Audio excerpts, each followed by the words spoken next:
ये सियासत है, सियासी जमातें मौजूद हैं इस मुल्क में। अगर जो इलेक्शन होने जा रहे हैं, अगर कोई ये सोच रखता है, इनके सवाल से मैं एग्री कर लेता हूं, अगर कोई ये सोच रख रहा है कि एमक्यूएम का जो वो प्रेशर है, मैं प्रेशर भी नहीं कहूंगा, हमने तो एग्रीमेंट किया है, हमने तो कोई खुदा ना खास्ता ब्लैकमेलिंग का कभी सोचा भी नहीं, हमारे डिक्शनरी में नहीं है ये काम। और अगर अभी भी कोई सोच रहा है, कोई भी जमात वाला, कि हम वो सीटें जीत के एमक्यूएम को की इंपॉर्टेंस कम कर देंगे, तो बिस्मिल्लाह, उसको कोई रोक नहीं सकता।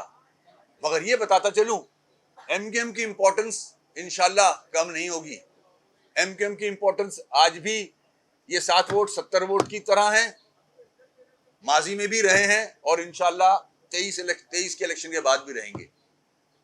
जहां तक मेरे साथियों का मामला है, कराची के साथी, हैदराबाद के साथी बाशऊर हैं, एक स्ट्रगल है इन्होंने की भी, ये एक्सपीरियंस साथी हैं, सबने एक मुश्किल झेली भी है। इन मसाइल के हल के लिए ये जानते हैं कि कौन सी जमात का जहन क्या है, वो किस तरह बिहेव करती रही है। हमने जो एग्रीमेंट किया है वो भी मजबूरन किया है, हमारे पास कोई ऑप्शन नहीं था। ये मेरा साथी जानता है, ये इतना नाइव या मासूम नहीं है, इसने दर दर की ठोकरें खाई हुई हैं इस जद्दोजहद में।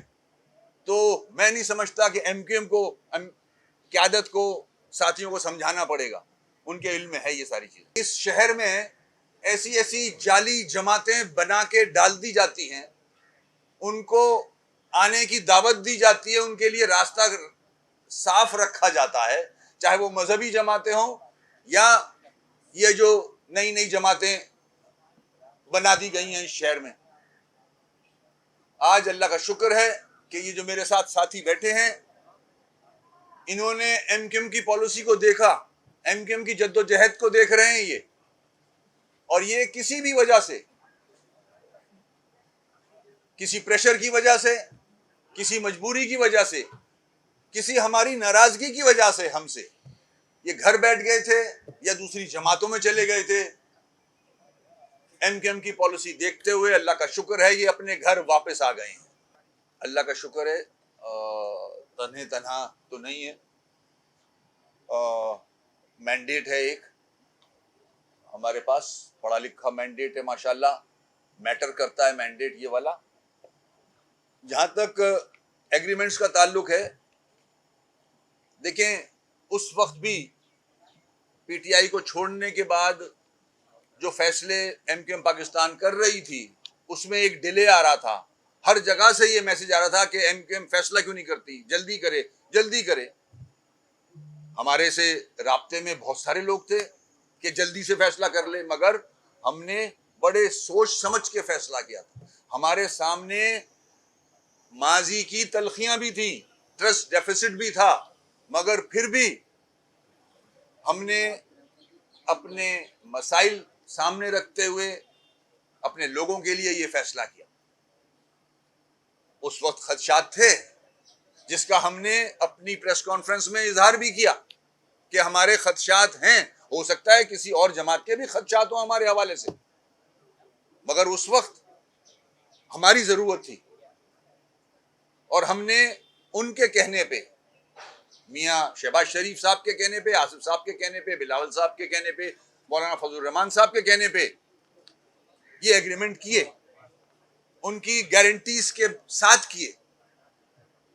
पूरी नेशनल क़यादत पाकिस्तान की अवाम के सामने बैठ के उसने साइन किए हैं और हमसे वादे किए।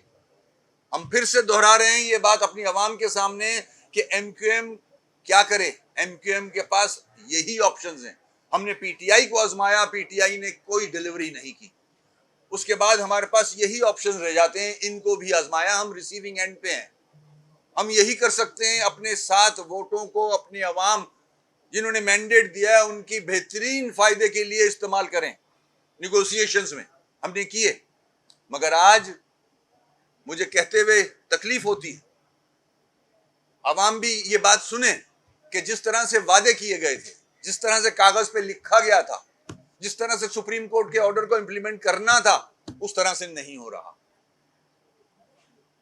हमें पिछला दौर याद आ रहा है कि माजी में जो हमने एग्रीमेंट्स किए थे, उन एग्रीमेंट्स के साथ भी ऐसा ही हुआ था।